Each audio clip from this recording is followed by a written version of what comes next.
तो आज हम करेंगे एक्सरसाइज 3.3 का क्वेश्चन नंबर 11। क्या दिया है, choose the correct answer in the exercises 11 and 12। मतलब क्वेश्चन नंबर 12 एंड 11 जो है उसमें हमको मल्टीपल चॉइस क्वेश्चन है, ठीक है। जैसे कि यहाँ पे option A B C D दिया हुआ है, तो 11 नंबर क्वेश्चन जो है वो आज हम करेंगे। उसका क्वेश्चन ये है कि if A and B are symmetric matrices, A and B जो है वो सिमेट्रिक मैट्रिक्स है ऑफ सेम ऑर्डर सेम है, तो देन क्या होगा, क्या है, A B minus B A जो मैट्रिक्स होगा, A B minus B A जो मैट्रिक्स होगा वो क्या है, skew symmetric matrix, symmetric matrix, zero matrix या फिर आइडेंटिटी मैट्रिक्स, क्या होगा ये। तो सबसे पहले आप देखो, एक चीज़ यहाँ पे बोला है सेम ऑर्डर बोला है, उसका मतलब क्या है, यहाँ पे जब ए बी करेंगे ना मैट्रिक्स का मल्टीप्लाई तभी होता है जब हम लोग का ऑर्डर सेम होता है, ऐसा कुछ। यहाँ पे जो माइनस करेंगे तो वो उसमें भी ये चीज़ दिया हुआ है, इसलिए ऑर्डर सेम होना चाहिए, ठीक है।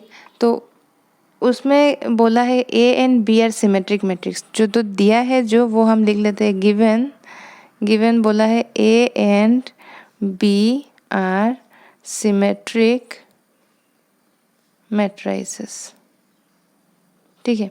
तो ये जब सिमेट्रिक मैट्रिक्स दिया है ना तो उसका मतलब क्या होता है, देयरफॉर हम लिख सकते हैं कि ए ट्रांसपोज जो है वो ए है एंड बी ट्रांसपोज जो है वो बी है। सिमेट्रिक्स मैट्रिक्स का यही तो एक कंडीशन है कि कब होता है, जब ट्रांसपोज भी सेम आता है, A transpose equals to A और B transpose equals to B आता है। नाउ अभी हमें क्या फाइंड करना है कि ए बी माइनस बी ए क्या है, स्क्यू सिमेट्रिक है या सिमेट्रिक है या ज़ीरो है, क्या है वो निकालना है। तो सबसे पहले देखो, स्क्यू सिमेट्रिक मैट्रिक्स बोला है और सिमेट्रिक मैट्रिक्स बोला है, तो स्क्यू सिमेट्रिक होगा या फिर सिमेट्रिक होगा, उसमें एक कंडीशन यही है कि उसका ट्रांसपोज निकाल लो। जब आप ट्रांसपोज निकाल लोगे मैट्रिक्स का, तब आप अगर सेम मैट्रिक्स आ गया तो सिमेट्रिक है, अगर माइनस आ गया तो स्क्यू सिमेट्रिक्स है, ठीक है ना। तो इसके लिए सबसे पहले हमें निकालना होगा ए बी माइनस बी ए का ट्रांसपोज। उसी के बेसिस में हम बोल सकते हैं स्क्यू सिमेट्रिक है या सिमेट्रिक है। तो इन दोनों ऑप्शन के लिए हम पहले ये जल्दी निकाल देते हैं, ठीक है।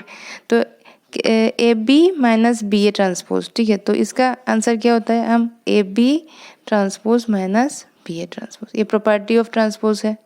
ट्रांसपोज जो मैट्रिक्स का प्रॉपर्टी में ये आता है, ठीक है। अभी देखो ए बी ट्रांसपोज क्या लिखते हैं हम, B transpose A transpose minus B A transpose क्या होगा, ए ट्रांसपोज बी ट्रांसपोज, अलग हो जाता है ना, since A B transpose equals to B transpose A transpose, ये प्रॉपर्टीज़ में है।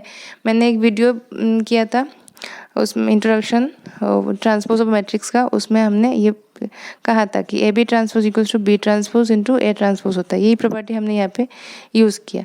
अभी देखो, सिंस ये सिमेट्रिक मैट्रिक्स है तो बी ट्रांसपोज क्या होगा, बी होगा तो बी लिख लेते हैं, ए ट्रांसपोज क्या होगा, ए लिख लेते हैं, ठीक है। माइनस ए ट्रांसपोज क्या होगा, ए, बी ट्रांसपोज क्या होगा, बी। तो अभी क्या हो गया, यहाँ पे A B minus B A transpose था और यहाँ पे B A minus A B, तो ए बी पहले लिखना पड़ेगा। अगर मैंने ए बी पहले लिखा तो यहाँ पे माइनस देना पड़ेगा, तो क्या हो जाएगा ये, अभी देखो minus A B minus B A, और यहाँ पे है A B minus B A transpose, A B minus B A transpose equals to क्या है हम लोगों का, minus of A B minus B A. मतलब क्या है, मतलब ऐसा कुछ है कि A transpose equals to minus of A, ऐसा कुछ है ना। ये पूरा मैट्रिक्स का ट्रांसपोज जो है ये माइनस ऑफ ये पूरा मैट्रिक्स है।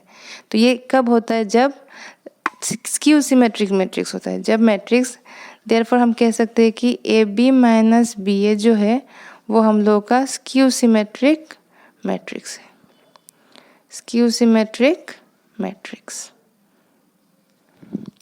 तो कौन सा ऑप्शन होगा, ऑप्शन नंबर 1 ए, ठीक है। तो पहले फिर से हम देख लेते हैं, पहले बोला है कि यहाँ पे कि हमें दिया हुआ है ए बी सिमेट्रिक मैट्रिक्स है, तो इसका मतलब A transpose equals to A, B transpose equals to B. अभी इस वाले मैट्रिक्स को हमें निकालना है स्क्यू सिमेट्रिक है या सिमेट्रिक है, तो उसका ट्रांसपोज निकाल लेंगे। इसका ट्रांसपोज क्या होगा, A B transpose minus B A transpose, ठीक है। और यहाँ पे एक प्रॉपर्टी यूज़ कर लेते हैं, A B transpose equals to B transpose A transpose, यहाँ पे बी ए ट्रांसपोज है इसलिए A transpose into B transpose, ठीक है।